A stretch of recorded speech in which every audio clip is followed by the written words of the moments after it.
नमस्कार जी सभी को। राधे राधे। आज हम कार्तिक महात्म का अध्याय 2 सुनेंगे। आइए शुरू करते हैं। श्री कृष्ण भगवान बोले, हे प्रिय, जब गुणवती ने राक्षस द्वारा अपने पिता और पति का मरना सुना तो दुखित हुई और रुदन करने लगी। हे स्वामी, हे पिता, आप मुझे छोड़कर कहाँ चले गए? मैं आपके बिना क्या करूं? अब मेरे भोजन वस्त्र का प्रबंध कौन करेगा?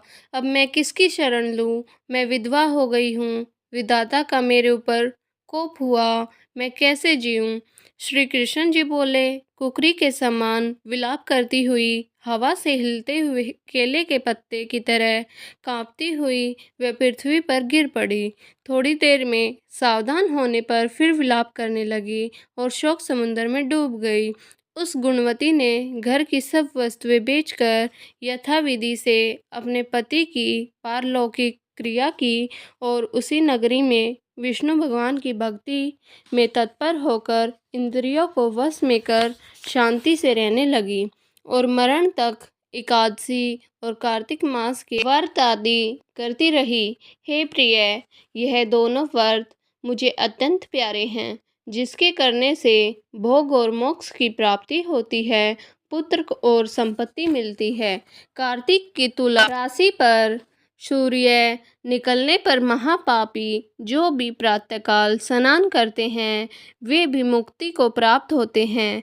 जो मनुष्य स्नान, जागरण, दीपदान और तुलसी का पालन करते हैं वे विष्णु के रूप हैं। विष्णु भगवान के मंदिर में झाड़ना, सतिया काटना और विष्णु की पूजा आदि का कार्य जो मनुष्य करते हैं वह जीवन मुक्त होते हैं।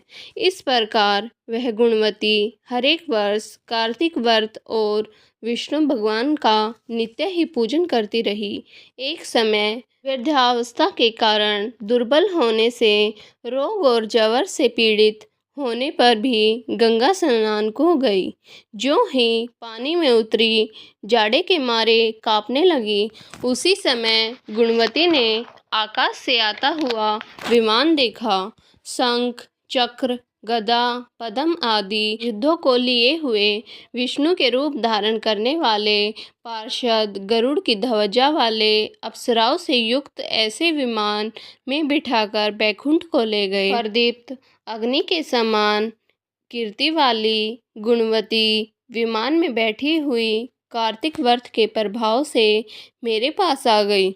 जब ब्रह्मा आदि देवताओं की प्रार्थना से मैं पृथ्वी पर आया तब वे गण भी मेरे साथ आए। हे भामिनी, यह सब यादव मेरे गण हैं और तुम्हारे पिता देवाशर्मा भी इस जन्म में शतराजित हुए और तुम्हारे पति चंद्र शर्मा इस जन्म में अक्रूर हैं। और हे देवी, तुम वही गुणवती हो जो कार्तिक के स्नान के प्रभाव से मेरे लिए अत्यंत प्रिय हो। तुमने तो मेरे मन मंदिर के सामने तुलसी का बगीचा लगाया, उसी से यह कल्प वृक्ष तुम्हारे आंगन में है। कार्तिक में जो पहले तुमने दीपदान किए उसी फल से तुम्हारी देह और घर में लक्ष्मी देवी का निवास है, जो संपूर्ण वर्तादिक पति स्वरूप भगवान को अर्पण किए थे।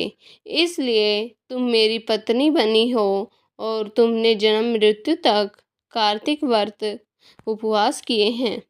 इससे तुम्हारा वियोग मुझसे कदापि नहीं होता। इसी प्रकार कार्तिक में व्रत करने वाले तुम्हारे समान मेरे प्रिय होंगे।